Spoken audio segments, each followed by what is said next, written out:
How are you all? Anything new going on? I haven't been up to much, except for the fact that I just finished my thesis.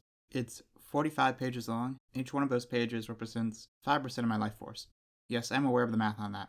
I also had to use SPSS for it. If you're unfamiliar with that program, imagine if whether or not you graduated depended on the user-friendliness of Magic Online. Also, it took me over a year. But fortunately, there's something that I've also had for that time period, which is good. My pet rats. And more relevantly, Boom's Magic the Gathering comic. Yes, that was the transition I decided to go with. Today, I want to walk you through the story of Magic, a comic with a terrible, entirely non-specific name, but a pretty fun story. I'll also share my thoughts on it, and compare and contrast it with the Chandra comic series to try and figure out why this one has been a lot more successful. I'll mostly be looking at the first 10 issues that serve as the first arc of the series, since the second is still in its beginning stages. Also, I'll say in advance, I think this is a good series that most Magic fans will enjoy. If you've been thinking about reading it, I recommend you do so. If you want to go into it totally blind, you should go and read it and then come back here after. Maybe give the video a like first as an investment. If you're on the edge, I'll put a time code up before I talk about the comic's big twist/conclusion, so you can skip ahead if you want to. Issue 1, like the first issue of every Magic comic, opens with the narrator explaining what the multiverse is. Imagine a place that has planes, and those planes are cool, and those planes have planeswalkers, and it's from a game called Magic that you should play, available at all local game stores. But the multiverse has many multiverses. Multiverse. Magic. Then we get a quick word from the Ravnica Tourism Board. It's worth mentioning that this series is not canon to the main Magic story, existing in its own continuity. I'll talk more about that later, but I bring it up now because we're introduced to a very different reborn Niv-Mizzet here. Instead of becoming a blacklight poster, this version is a full-on robot. I don't know why. He's otherwise the same character, and his robotness has not played into the story yet. He's visually interesting at the very least. The story is then kickstarted by simultaneous attacks on the Ozav, Izzet, and Golgari, and their respective guildmasters, Kaya, Ral, and Vraska. We immediately get a good sense of both their unique abilities and their personalities and styles. The three meet up in New Prav, with Ral bringing the sole surviving attacker. The emotional story of the arc is introduced, as we see that the three guildmasters do not get along or think very highly of each other. New Azorius guildmaster Lavina comes in and immediately downplays the genocide her predecessor conducted. Boo. The group hopes to learn more about the attack, so they ask for help from Jace, who is looking as baby-faced as ever. With only 3 dots and 1 repeated letter, the full extent of complicated history with Vraska lies in the air. It's well done. I think Kaya is mean to him for no reason. I get Ral being a little cold to him, they have history too, but the only time Jace and Kaya interacted was during War of the Spark. I don't recall anything happening that would lead to her losing respect for him. Anyway, Jace attempts to look into the surviving attacker's mind, but instead falls into shock himself, bringing the total amount of times this has happened to him to every. The attacker prays, and then mutates into a monster, who the heroes battle. Kaya has evidently learned the native swears of Ravnica, like every learner of a new language. Unfortunately, the monster slips away. Days later, the 3 guildmasters meet in the hopefully safer Zendikar. We get a great splash page demonstrating that every planeswalker perceives the Blind Eternities differently, which is a really cool way of depicting something otherwise undepictable. The issue ends with the trio discussing what they need to do. Overall, this was a very strong opening issue. It introduces the main characters and several of the supporting ones and demonstrates their respective personalities and motivations well. It also introduces both the emotional and physical stakes in a very compelling way, and has some well-done action scenes. You may have noticed how long the recap of this issue was, but I promise they won't all be like this. Some of the middle issues are significantly less dense with compelling content, an issue which I'll discuss further later.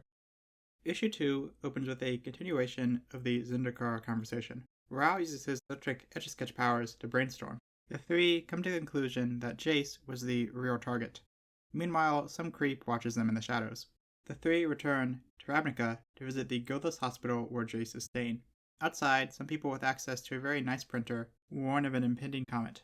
In the hospital, we learn that Ravnica has no laws about privacy in medical settings. At least give him a curtain, guys. We also learn that the hospital is devoted to an oceanic goddess, and led by an abbot. These guys must have felt really vindicated when their fringe religious belief that oceans are real was proven correct. The healer states that Jace was the victim of a psychic trap, and Simic healthcare gets disrespected once again. Then some assassins show up, apparently for Jace. It's here that we're introduced to the comic's biggest running gag, Ral's insistence towards using the phrase "unleash the storm," and everyone else's insistence towards mocking him for it. The assassins are defeated, and the guildmasters return to their guild to gather backup. Kaya also expositions her recent backstory because someone realized that maybe not everyone read those stories that were delivered in the form of emails for some inexplicable reason, which is a shame because I remember them being pretty good.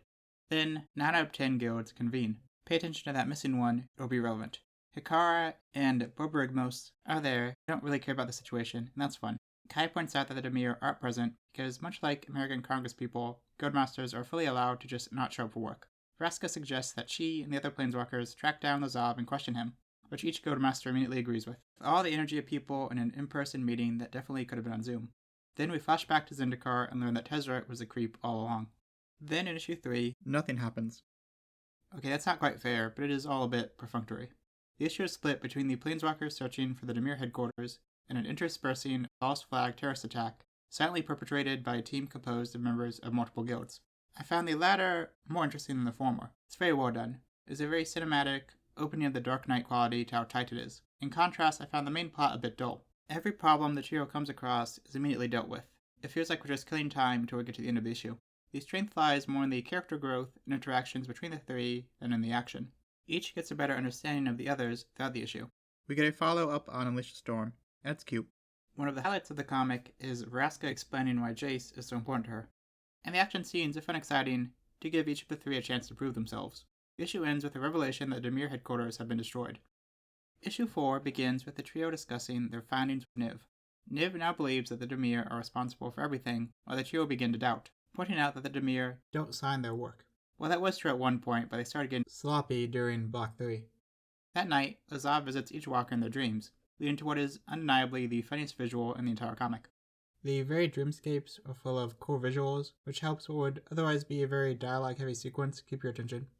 We also get an interesting look into the fears and motivations of each character. Lazav reveals that the assassins at the hospital were his, but the true target was the abbot, as he and the hospital worship a dark god that endangers Ravnica. Lazav whispers the god's name to the walkers, but we are not yet privy to that information. The walkers wake and gather their forces to attack the hospital, but deterred by a crowd of ungilded who believe they're bullying an innocent organization simply for being guildless. Tez is also there, still being a creep. Aurelia shows up and pretends to care about the guildless. The walkers go home. Issue 5 jumps around in time like a Tarantino film, except good. We eventually learn that after a dressing down from Niv, the walkers met up with Teferi, the coolest guy in the multiverse. After some fun dialogue, he directed them to a few possible locations for Jaya Ballard, an old walker with a name that everyone on the internet tells me to pronounce differently. Rao goes Innistrad and does his best Thor Ragnarok impression. Vraska goes Ixalan and interacts with the Erd crew, which is a nice moment. Kai goes Amonkhet, which is stressed as a really terrible plane. Remember that. The trio reunites in Godheim, and we have some more fun dialogue. They finally find Jaya, and we finally learn the god's name. At this point, we're in full spoiler territory. If you want to avoid them, skip to the time below. 5, 4, 3, 2, 1. The god is Merit Lage, a deep pull from Magic's past. Issue 6 is mostly a flashback, where Jaya tells of her past history with Lage. Callbacks galore. Back in the Ice Age, before she was a planeswalker, she had a run-in with some violent cultists. Years later, she's hanging out with the Kaldradorans, who I was very excited to see retained their core trait, incredibly stupid armor. They're confronted by more cultists who use seawater to mutate into the same type of monster as the guy back in issue 1. The cult spreads across Dominaria, with Jaya doing her best to fight it. But then the Ice Age begins to end. Jaya decides to go to the source and confront Lage directly, using her godlike pre-emitting powers. We learn that upon arriving, Lage trapped herself like a dumbass by materializing directly in a chunk of ice, which does undermine her threat somewhat. They have a big fight, and Jaya is eventually able to cast her into the Blind Eternities, believing her to be lost forever, if not outright dead. She explains to the Guildmasters that she was wrong, and that Lage is now operating on Ravnica. Ral appears to have fallen asleep. Issue 7 starts with both the hospital and the guilds preparing to go to battle. The other guilds are arguing over jurisdiction, so the walkers decide to sneak into the hospital themselves. As they look for Jace, who is still missing, they discover that all the other patients have been sacrificed. Meanwhile, the Azorius arrive and begin battling the mutated cultists, who have started yelling Merit Lage's name out loud because they know that the readers know her identity now, so they don't have to keep it a secret anymore. Then, cultist members of each guild begin sowing chaos across the plane. The walkers fight their way through the hospital, and Unleash the Storm gets another mention. Across Ravnica, every guild battles the mutated cultists, probably annoyed that they had to fight two separate armies of blue bald people in such a short period of time. Kaya rescues Jace just before the abbot can sacrifice him. Then Niv acts out the ending of Shrek. With his final words, the abbot mentions the comet, leading to the walkers realizing that it houses Merit Lage. In issue 8, Jace, who has gotten back together with Vraska, states that he still feels Lage's presence in his mind. Vraska promises that they'll face the threat together. After implying that Raw smells bad, Tarmac demonstrates an equal level of support. The surviving attacker from way back in issue 1 attempts to kill Jace again, but is defeated by none other than local creep Tezzeret, who reveals that he still remembers Agents of Artifice, even though no one else does. Tez then gets put on trial by the Hague. Someone calls him a traitor. I'm not sure what that's in reference to. The only thing I can think of is him betraying Bolus, but I don't see how any Ravnican would know that or why they'd be mad about it. Borborygmos calls him a garbage man, which makes more sense. Tez gets a pardon in return for sharing everything he knows about Lage. He explains that Lage has courts all across the multiverse, with each culture worshipping her slightly differently. Each had the potential to guide her from the blind eternities, but none grew strong enough until a court arose on Ravnica. Jace, a powerful telepath, was needed to ultimately deliver her. As Jace makes this realization, he looks more like the protagonist of a B or C list computer animated movie than ever before. Tez states that Lage will now follow Jace to wherever plane he goes to. He also claims that he serves no one, which is just demonstrably untrue. Then, Tezzeret goes home and claims everything was his plan all along. That doesn't really play into the final 2 issues, so let's proceed past that. Then in issue 9, Karn, the greatest character in Magic, shows up. And some other planeswalkers, I guess. Though not Garrick, despite what the cover would tell you. Then we flash back to the gathering of forces. Maybe Chandra and Ingrath were hanging out beforehand? It's kind of ambiguous. Ingrath does his "I'll save the universe because I'm one of the idiots who lives in it" speech, or more specifically, his daughters live in it. Ajani wants to lead Lage to New Phyrexia, and let them fight. But Karn is afraid they'll complete her. We learn that Basri and Sama are friends. I don't know why Basri Ket's name is spelled with a hyphen, but it's cool that the two know each other. With the pair's permission, the group agrees to lead Lage to Amonkhet. I told you to keep it in mind. It both has few survivors and is full of zombies that can give Lage the eternal worship she craves. The Amonkhet survivors are mentioned, but kind of glossed over. To do this, Jace will set up a mental link between himself, Kaya, Ral, Vraska, and Liliana. Liliana's in this. I feel like there's a lot to unpack between her and Jace, but it's issue 9 out of 10, so we're just gonna go full steam ahead. Jace says he'll create a copy of his mind right before impact, and they can all planeswalk away at the last moment. Once everyone's on Amonkhet, they battle waves of zombies until Lage arrives. The storm remains unleashed for now. Friendship. The battle continues in issue 10. The narrator, who's barely been in this series, psychoanalyzes everyone. Karn protects an Izzet-colored planeswalker from Amonkhet zombies. Thankfully it goes better this time than the last time he did this. The zombies stop their attack as the mental connection does its thing. After everyone else except Vraska has left, Jace reveals that there is never a way for him to escape. Vraska refuses to leave him, and he refuses to force her to. It's sad. It's real sad. At the last moment, Kaya forces Vraska away, and Jace is apparently killed. Vraska declares her friendship with Kaya over. Ral is figuratively and literally blue about it. The issue and the arc ends with the Guildmasters returning to Ravnica and being confronted by anti-planeswalker protesters. Much like Marvel's Mutants, the planeswalkers as oppressed minorities metaphor would work a lot better if a full 25% of that population weren't supervillains. The final frame advertises The Lion King on Broadway. Despite my jokes, I found this final issue to be quite good. It resolved the arc's main conflict while organically continuing the story and evolving its characters and their relationships with each other. There are some very powerful emotional moments, though only slightly undercut by the fact that I have absolutely no belief in Jace actually being dead. I will eat a magic card if he doesn't come back under Lage's control or something, and then get saved by love. Still a very strong conclusion, though. Review. Spoiler portion. I think Merritt Lage is a great choice for a villain, for a number of reasons. For one, as a big Hellboy fan, I'm biased in favor of any comic with a Lovecraftian monster and fish horror. But beyond that, the choice has various narrative strengths. Firstly, she raises the stakes with a true sense of danger. Having a big cult of worshippers also means that there are enough people for everyone to fight. An issue with the Chandra comic is that in it, Tybalt never seems like a particularly dangerous threat. His vision is a lot more limited in that series than it was on Kaldheim. So when 3 very capable characters go up against him, we know they're going to handily win. In contrast, Boom Magic does a better job of really making you feel its characters' desperateness and dread, like a good Lovecraftian story should. Lage also allows for a compelling mystery. When you reread the story knowing her identity, it's fun to see all the hints and setup. It's also just cool to see a fairly prominent, yet mostly underused Magic character finally get her due, from a creative team that clearly knows their lore. If I had to choose one character that I don't think was handled especially well, I'd have to go with Liliana. I think her and Jace meeting for the first time since the War of the Spark, with him having assumed her to be dead, deserves more detail than 6 word bubbles across a single page. Her and Chandra don't interact at all. She also doesn't really do that much, so I'm not sure if she needs to be in this, given that including her requires hand-waving a lot of character history. She's a character I like to see, and she has a lot of general story potential, but she also has a lot of baggage that makes it difficult to involve her incidentally, at this point in her overall character arc. Her character might have benefited from not becoming involved in the series until a grand reintroduction to the Magic story at large, or perhaps only having her interact with Kaya and other people outside of the original Gatewatch. Review. Non-spoiler portion. The story of Boom Magic is one of its strong points. As mentioned in the spoiler section, there's a good mystery aspect, and it's fun to experience all the twists and turns and weird pulls from Magic's history. The action is generally pretty good, and there's also a solid range of different types of action. The emotional arc also proceeds in a compelling manner, which we'll talk more about later. The story also makes good use of a wide range of characters, locations, and plot points from across Magic's different eras. I think there will be something for all types of fans here. I would describe the pacing as good, but not great. In the middle of the series, there are quite a few issues of mostly searching, explaining, or planning. I think the finished product might have been slightly stronger if it was only 9 issues, or if the 10 issues were a bit denser on average.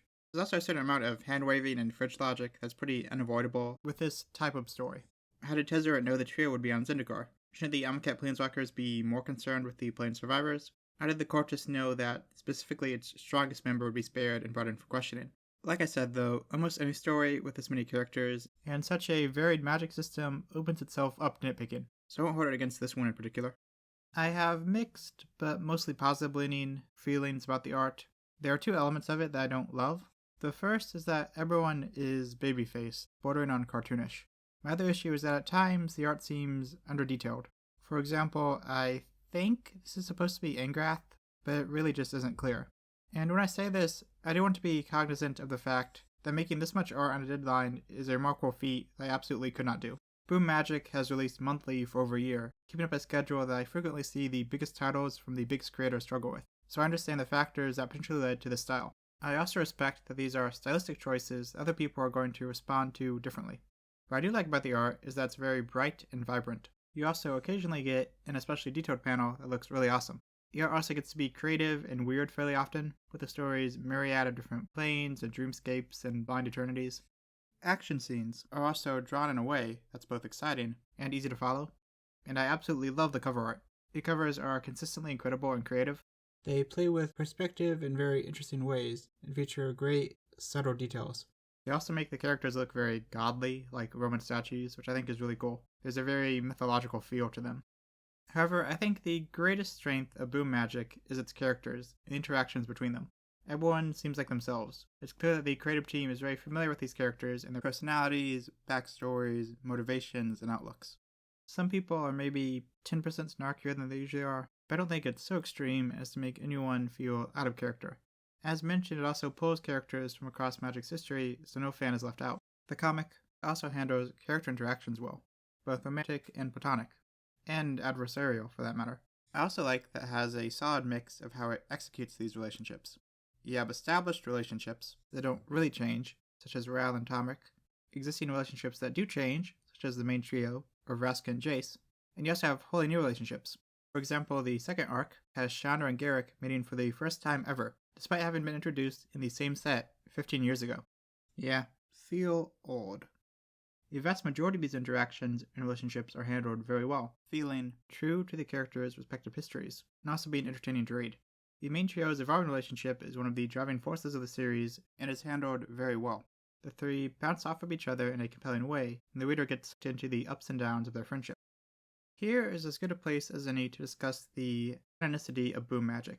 Before the series came out, it was stated that the series would deviate from the mainline MTG continuity.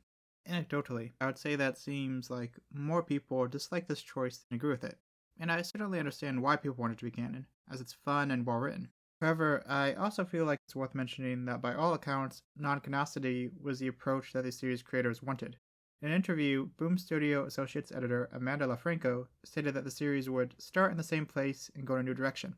Both her and series writer Jed McKay expressed their excitement for the possibilities this approach brought. Additionally, in the same interview, after a viewer asked how Boom Magic differed from previous Magic comics, LaFranco brought up the comparative freedom afforded by the series not being canon. She specifically states that being woven into the main story has benefits, but also puts some gates on where you can go.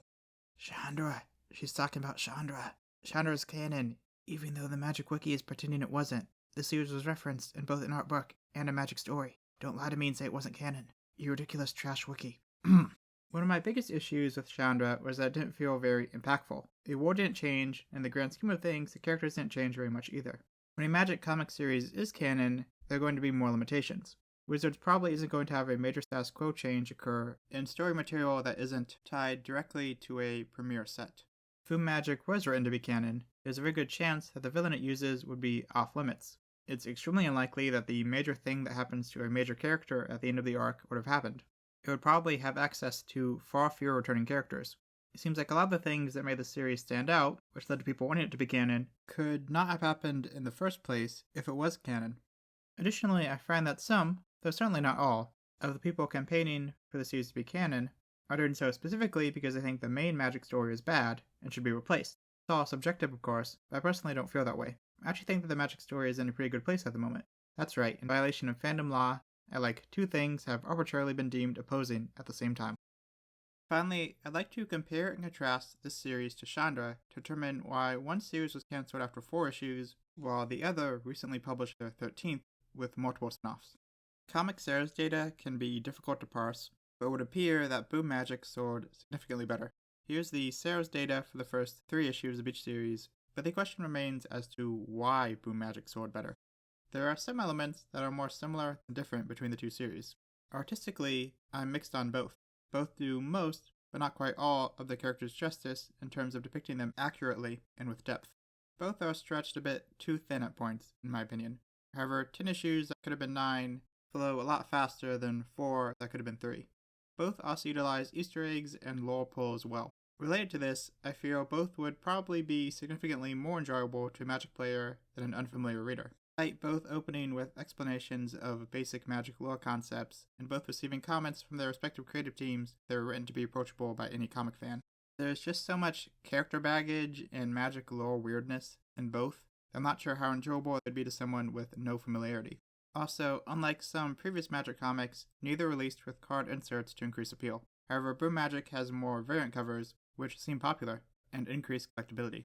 In terms of things I feel Boom Magic does better, I've already mentioned that Boom Magic has a villain with more scope and threat, as well as a much greater sense of narrative freedom, allowing it to go in bigger, more impactful directions. For these and other reasons, Boom Magic is more exciting. It sucks the reader in better, and that leads to a greater desire to read the next issue. Boom Magic has mastered the trick of ending each issue with a reveal or twist that builds hype for the next one. In contrast, Chandra had a mystery villain who had in fact already been revealed in a previous issue. Chandra also feels smaller. It has 1 main character, and a total of 4 returning characters. The first arc of Boom Magic has 3 main characters and way more returning characters. There are benefits of a smaller scale story, but it's hard to deny that a bigger scale one is generally more exciting, and more characters means a greater amount of variation in character interactions. Boom Magic also avoided Chandra's baffling decision to release partially before War of the Spark, but take place after it, with very important context of the story being referred to vaguely in order to avoid spoilers, leading to a less engaging and harder to follow experience. There are also certain behind-the-scenes decisions that could be relevant. Before I made my video on Chandra, I reached out to the creative team and got conflicting responses as to how supportive Wizards was and how clear they were in their expectations. In possible contrast to that experience, Boom Magic writer Jed McKay mentioned that their creative team was supplied with a lot of documents and guides by Wizards, suggesting that Wizards may have had a close relationship with the creative team this time. Anecdotally, I'd also say that Boom Magic seems better advertised. Its existence felt more noticeable, with hype-building measures such as a preview of the first few pages being released online before the first issue came out. Unlike Chandra, Boom Magic also came out with more distance from a disappointing period in the main Magic story. Chandra publisher IDW was also going through financial issues and corporate restructuring during the series' publication, which does not appear to be the case with Boom Studios. Finally, I would predict that one of the biggest factors was the significant difference in release schedules. As mentioned, Boom Magic has released once a month on the dot, while Chandra released a month after it was supposed to and had gaps between issues of 2, 4, and 5 months, respectively. Scheduling consistency is incredibly important when it comes to reader retention in comics, and Boom has done a lot better than IDW in that regard. However, I would say that one thing I appreciate about Chandra that doesn't apply to Boom Magic was attempting a more ambitious story that tackles a complex subject matter, post-traumatic stress disorder. I felt it told that story respectfully and well. In this sense, Chandra feels more meaningful, or at least more internally complex. Also, for all the various romantic relationships that Boom Magic presents well, it does lose points to Chandra for not having Piajani, the most powerful ship in Magic the Gathering, so I guess it evens out. Thank you for watching. If you enjoyed this, please consider subscribing and leaving a comment. If this video does well, I'd love to do a retrospective on the DAC comics. I'd also like to give a big thank you to my patrons. If you'd like to become one and gain access to perks such as behind-the-scenes info and even choosing a video topic, that's linked below. Bye!